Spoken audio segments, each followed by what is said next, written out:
ওনারা আসছিল আমাকে নিতে, আপনি রেখেছিলেন। সরি, আসলে আমার আসলে র্যাক পছন্দ না। কথা বলতে পারেন না? সরি সরি, আমি সাইন ল্যাঙ্গুয়েজ পারি। আপনারা পারেন সাইন ল্যাঙ্গুয়েজ? আমি তাহলে সমস্যা কি তোরা? ওলার সামনে তুই নেতাই গেলে কোনো কিছু বলতে পারবি না।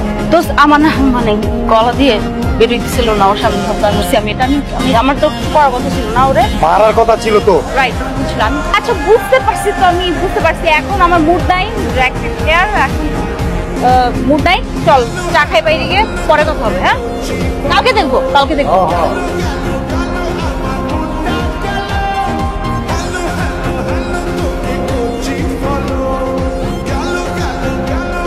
বলো।